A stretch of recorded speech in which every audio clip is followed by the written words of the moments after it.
नमस्कार, शारदास किचन मध्ये आपलं स्वागत आहे। बघा, आज आपण गुळ खोबऱ्याचे मोदक बनवणार आहोत। किती छान आणि एकदम सोपी रेसिपी आहे। चला तर वेळ न घालवता पटकन रेसिपीला सुरुवात करूया। सगळ्यात पहिला आपण साहित्य बघून घेऊ। एक नारळ आहे ना, मी असं मिक्सरच्या जारमध्ये टाकून बारीक करून घेतलेला आहे। तुम्ही किसून पण घेऊ शकता। पूर्ण एका नारळाचा किस आहे हो। आणि एक पावला थोडंसं कमी गुळ घेतलेला आहे मी। तर गोड तुम्ही तुमच्या मर्जीनुसार कमी जादा करू शकता। एक चमचा खसखस घेतलेले आहे, एक वाटी रवा घेतलेला आहे आणि थोडेसे काजू बदाम घेतलेले आहे। हे बघा, इथं एक छोट्या चमच्याने एक चमचा तूप टाकून घेतलेला आहे। आता त्या तुपामध्ये आपल्याला सगळ्यात पहिलं रवा भाजून घ्यायचा आहे। आणि इथं मी बारीक रव्याचा वापर केलेला आहे। तुमच्याकडे जर बारीक रवा नसेल तर तुम्ही मिक्सरमध्ये एक चक्कर मारून त्याला बारीक करू शकता जाड रव्याला।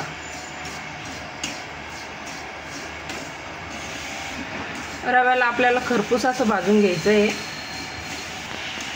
बघा, कमी गॅसवर आपला रवा व्यवस्थित भाजला गेलेला आहे, मस्त फुललेला आहे। फक्त कलर चेंज नाही होऊन द्यायचा, अशाच पद्धतीने भाजून घ्यायचा।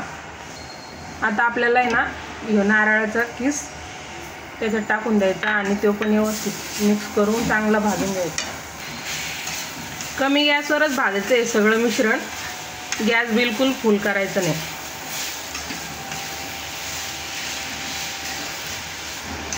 हे बघा, आपण खसखस बी टाकून देऊ, म्हणजे याच्यासोबत आहे ना व्यवस्थित भाजले जाते खसखस बी। काजू बदाम ते पण याच्यातच भाजून घ्यायचे।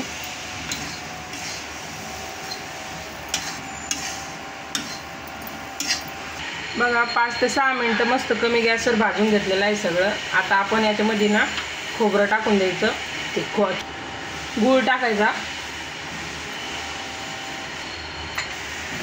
आता हे गूळ चांगला मिक्स करून घ्यायचा याच्यामध्ये। हे बघा, आपल्याला आहे ना या स्टेपला गॅस बंद करून टाकायचा आणि याला असं सारखं मिक्स करीत राहायचं बरं। बंद गॅसवर, गॅस बंद आहे।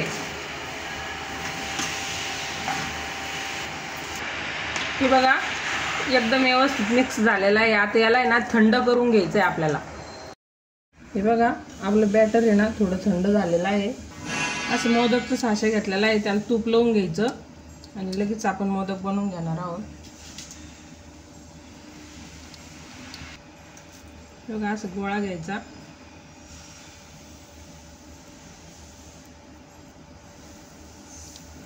असं भरून घ्यायचं।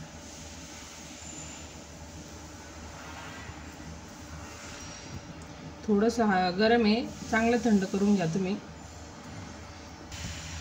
आपण काढून घेऊ।